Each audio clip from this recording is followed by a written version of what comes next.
जय हिंद फ्रेंड्स, आप सभी का स्वागत है।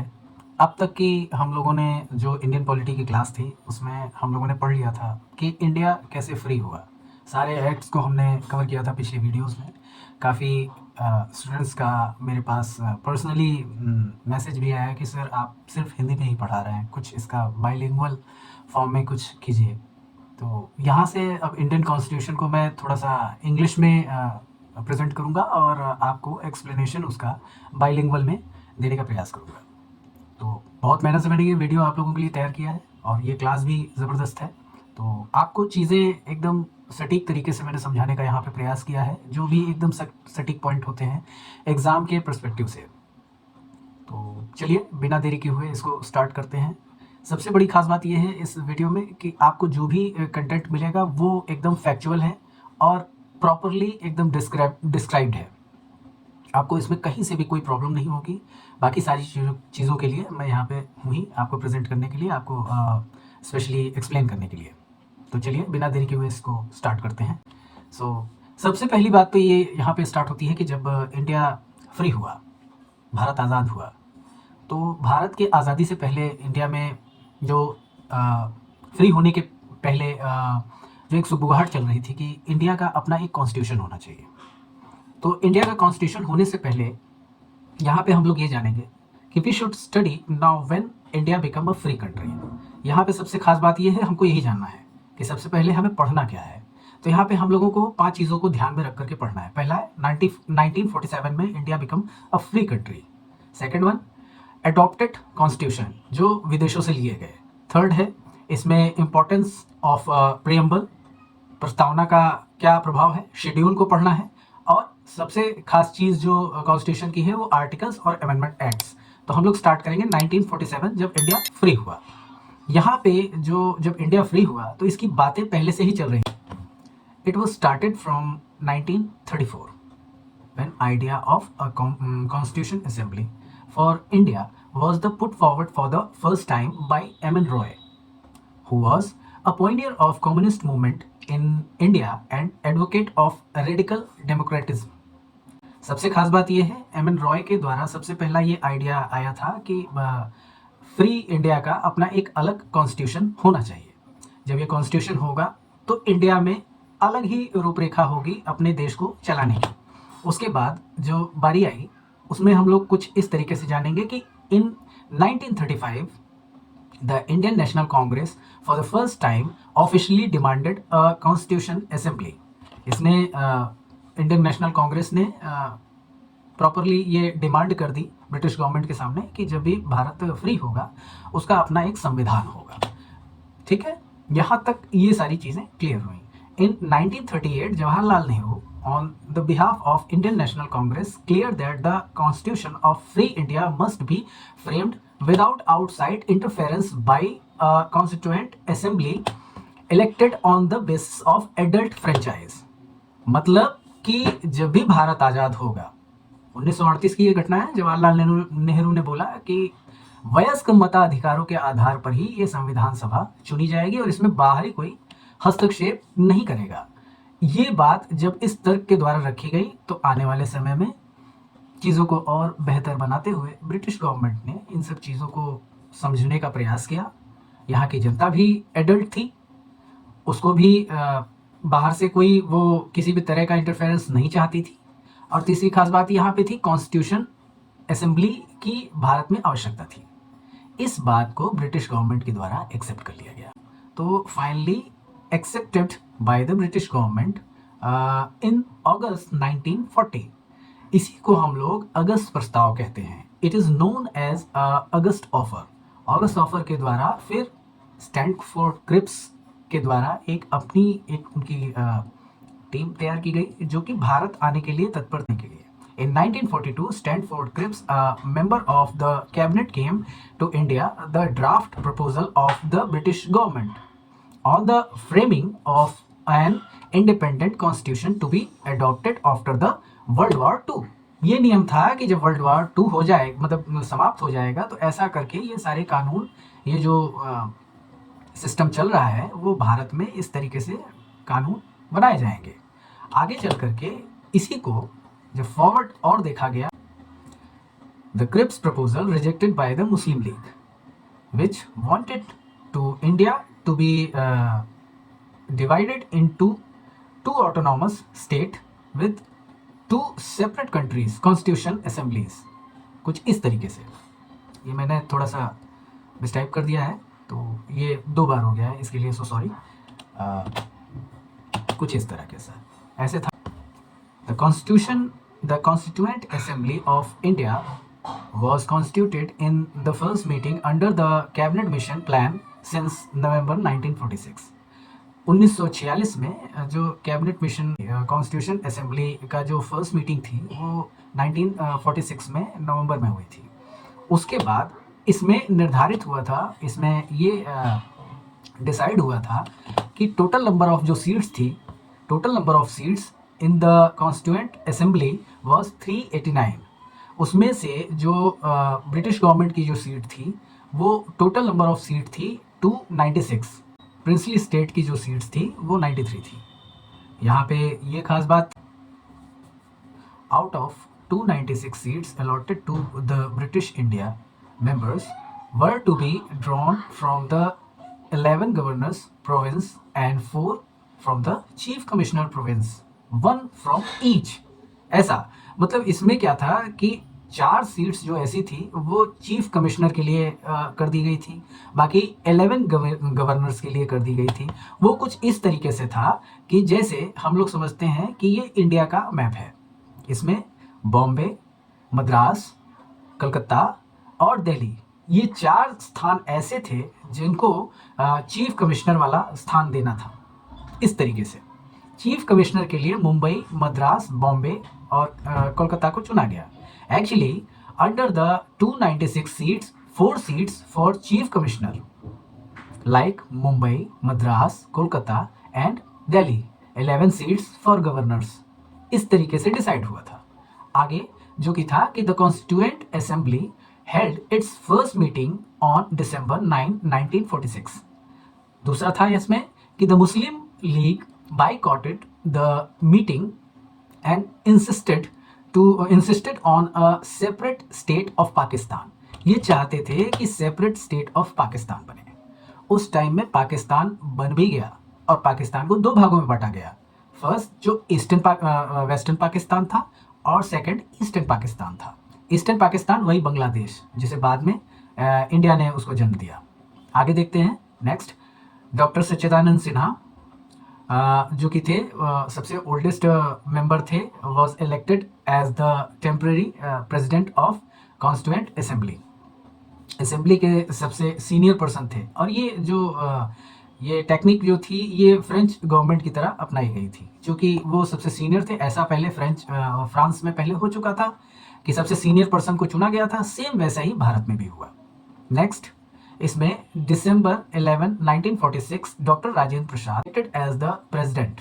ये परमानेंट प्रेसिडेंट बने थे डॉक्टर राजेंद्र प्रसाद।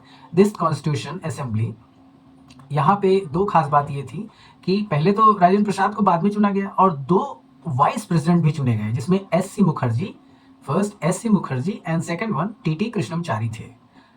नेक्स्ट देखते हैं। On December 13, 1946 Jawaharlal Nehru move the historical objective resolution in the assembly, जो कि हिस्टोरिकल मूवमेंट था। In June 3, 1947 accepted Mountbatten plan which was related from dividation and partition. ये पार्टीशन का प्लान था जब माउंटबेटन भारत में आए और अपना पार्टीशन का प्लान लेकर के आए कि कैसे इंडिया और पाकिस्तान को अलग अलग 2 स्टेट्स में डिवाइड करना है, एक डोमिनियन मतलब 2 अलग डोमिनियन में डिवाइड करना है। तो ये कुछ इस हिसाब से ये अपना प्लान लेके आए। इन्हीं के अनुसार, इन्हीं के अकॉर्डिंग इंडिया और पाकिस्तान का जन्म हुआ। The national flag was adopted on July 22, 1947 में इसको अडॉप्ट किया गया है। Among all the committees of the constitution assembly the most important committee was draft committee. Drafting का जो सेटअप था वो अगस्त 29, 1947 को डिसाइड हुआ था। For this I have created a formula for you whereby you can remember all about the things which was related from drafting committee. So यहाँ पे हम लोग इस चीज़ को जानेंगे कि ड्राफ्टिंग कमेटी में कितने लोग थे. For preparing draft of the new constitution consisted of 7 members. तो 7 मेंबर्स कुछ इस तरीके से. तो मैंने इसका फॉर्मूला बनाया है बी गो क्रिक मो मा टी टी. बी से Bhimrao Ambedkar, B from Bhimrao Ambedkar. Go for Gopalaswami Ayyangar, kri for Krishna स्वामी अय्यर, के फॉर के एम मुंशी, मो फॉर मोहम्मद सादुल्ला, मा यानी कि Madhav Rao. he replaced B.L. Mitra, who resigned due to ill health. Therefore, he has selected for this Madhav Rao. Madhav Rao को इसीलिए चुना गया क्योंकि B.L. मित्र जो है वो बीमार थे. लास्ट है टी कृष्णमचारी. टी कृष्णमचारी को भी रिप्लेस किया गया था वो डी.पी. खेतान से, because of DP. Khetan was dead in 1948. Dr. B.R. Ambedkar introduced the first draft of the Constitution in the Assembly of November 4, 1948. It was the first reading. The general discussed on it for 5 days till November 9, 1948. मतलब कि जो पहली बैठक हुई थी वो 4 नवंबर 1948 में start हुई थी और 9 नवंबर तक चली थी. और ये सबसे खास बात है, इंपॉर्टेंट इसलिए है क्योंकि ये पहली बार यहाँ पर संविधान बोल करके पढ़ा गया था. Next, the second reading started November 15, 1948. During the stage of as many as 7,653 amendments were proposed, but 2,473 amendments were actually discussed. 7,653 amendments पे चर्चा होनी थी, जिनको अमेंड करना था, उन पे संशोधन करना था, लेकिन 2,473 पे ही डिस्कशन हुआ और उन्हीं पर जो कुछ अमेंडमेंट हो सकता था, परिवर्तन हो सकता था, वो किया गया. अब इसमें नेक्स्ट जो था वो कुछ ये था कि the third reading of the draft started on November 14, 1949. Dr. B.R. Ambedkar moved a motion. The Constitution was declared as passed on November 26, 1949. तो यहाँ पे क्या था कि पहली चीज़ तो 14 नवंबर को ये तीसरी बैठक फिर से स्टार्ट हुई और ये जाकर के 26 नवंबर समाप्त हुई. 26 नवंबर को ही हमारे संविधान को एक्सेप्ट किया गया था. The constituent Assembly ratified India's membership in the Commonwealth in May 1949. Commonwealth में भी हम लोगों ने अपनी जगह बनाई. विदेश में भी, वर्ल्ड में भी हमने अपने कॉन्स्टिट्यूशन को बनाने के बाद अपना नाम बताया कि हम लोग भी अब फ्री कंट्री हो चुके हैं. नेक्स्ट, यहाँ पे हम लोग नेक्स्ट चीज़ को जो देखेंगे, the formal meeting of the constitution assembly was held on January 24, 1950. एक फॉर्मल मीटिंग और हुई थी जो कि 24 जनवरी को दोबारा से हुई थी और 1950 बस ऐसे ही यूजुअली उसे किया गया था. उसको सिर्फ इस वजह से किया गया था कि उसमें कुछ लोग ये चाहते थे कि कॉन्स्टिट्यूशन जो पास हो रहा है उसमें सिग्नेचर तो और लोगों का होना चाहिए. इस वजह से एक फॉर्मल मीटिंग और रखी गई थी. इन जनवरी 24, 1950 happened 3 national events like number 1, first president of India was Dr. Rajendra Prasad, and number 2, national song which is Vande Mataram, and national anthem which was accepted by the Constitution Assembly. ये 3 चीज़ें हुई थी 24 जनवरी 1950 को. पहला भारत का राष्ट्रपति, दूसरा राष्ट्रीय सॉन्ग और राष्ट्रीय गीत, ये तीनों जो है 24 जनवरी को एक्सेप्ट किया गया था. Next, the constitution came forced into on January 26, 1950. This day celebrated as a republic day. 26 जनवरी 1950 को भारत का संविधान लागू हो गया और इसी को रिपब्लिक डे के तौर पर मनाया जाता है. क्योंकि रिपब्लिक डे 26 जनवरी को ही इसलिए चुना गया क्योंकि एक बार 26 जनवरी को ही लाहौर अधिवेशन इंडियन नेशनल कांग्रेस का हुआ था। उस लाहौर अधिवेशन में 26 जनवरी को जो हुआ था उसमें पूर्ण स्वराज की बात की गई थी। इस वजह से भी ये डे बहुत इंपॉर्टेंट है। January 26 was specially chosen as the date because its historic importance. It was on this day in 1930 the Purna Swaraj Day was celebrated. This event it related from Lahore session of the Indian National Congress. The drafting of the Constitution took 2 years, 11 months and 18 days. हमारे संविधान को बनने में 2 साल 11 महीने और 18 दिन लगे।